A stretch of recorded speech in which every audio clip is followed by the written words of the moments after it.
How's it going, everybody? So, today I want to talk about the difference between a coffee snob and a coffee enthusiast. Now, if you've ever been a coffee enthusiast for any amount of time, chances are very good you've been referred to as a coffee snob. Because as you talk about the industry, your standards may be a little bit higher than most people when it comes to how you would identify excellent coffee. But I would not let that discourage you. I would say that a lot of people may not be coffee snobs like everyone's labeled them to be. Maybe they're just very enthusiastic and passionate about the industry. Now, there are coffee snobs, but I would say that there maybe aren't as many as people think that there are. So I'd like to talk about the difference between the two. The first and most obvious one is that a coffee snob looks down at everybody who isn't on their level when it comes to coffee. That they have this incredible superiority complex that comes from their knowledge and experience in coffee, and they use their information and their experience as an opportunity to show how much better they are than you are. And I think that's pretty messed up. Where a coffee enthusiast, they're going to share their passion and their enthusiasm and their experiences because they love the industry, because they love what it can be, they love what it's become, and they love its potential.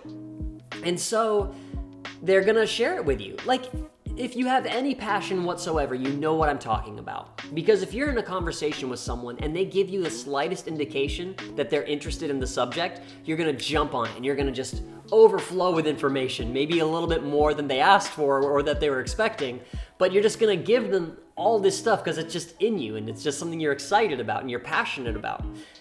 Coffee enthusiasts are the same way, that they love coffee, they love what coffee is, and they love what its future looks like, and so they're going to just share it with you with that level of passion. But they want to bring you into the journey. They don't want to push you away with their snobbery. They're trying to actually get you interested as well because they're so passionate about that subject. Another thing about a coffee snob is that they're very difficult to impress. They have to know everything about everything. And if they don't, they'll try to at least act like they do. And so they won't let themselves be wowed by anything. They won't let themselves be amazed by anything. They always have to be looking at it through such a critical lens. And they don't even really enjoy, it's very hard for them to enjoy coffee because they're just so difficult to impress. Where coffee enthusiasts, they absolutely love everything about the industry.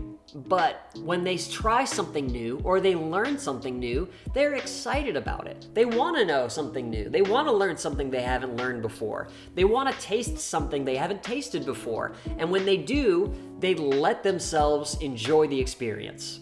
Another major difference between a coffee snob and a coffee enthusiast is a coffee snob, and this is a big one. A coffee snob will let you know how disgusted they are if you do not give them top shelf, top of the line, grade A coffee, and you offer them something that's maybe a little bit less than, where maybe you think, oh, this person really likes coffee, and you haven't gotten that into it yet, and then you offer them some, like maybe it's a pre-ground roast from Starbucks that you really like, and you put it in your home espresso machine, and they look at you like you are a disgusting pig. That's a little messed up.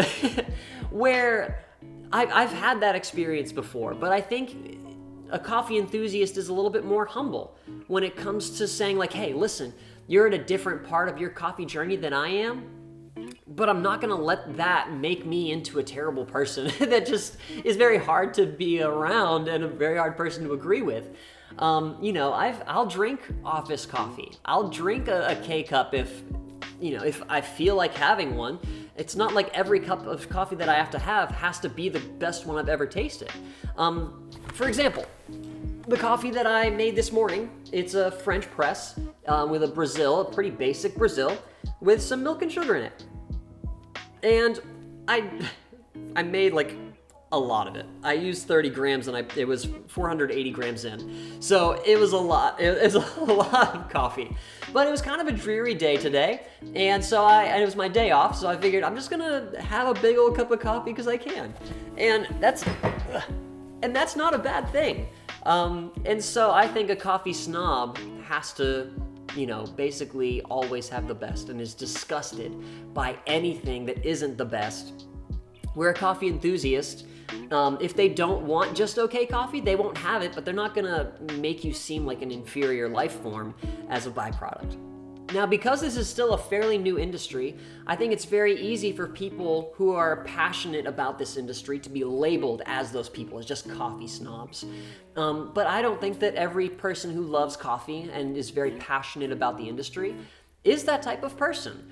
And let me know in the comments if you are a coffee enthusiast and you've experienced this before where everybody just makes you out to be like this terrible person because you like coffee so much. But then, if you are a coffee snob, just chill out, just let it be easy for people to get on the same train that you are. Maybe they're not on the level you are. Maybe they're not ever going to even like coffee, but that doesn't mean you have to look at them from such a high horse. But let me know in the comments if there's anything else, like indicators that I might have missed. Those are the major ones for me. But yeah, I hope that wherever you are, that you're drinking awesome coffee. And I hope you have a great rest of your day.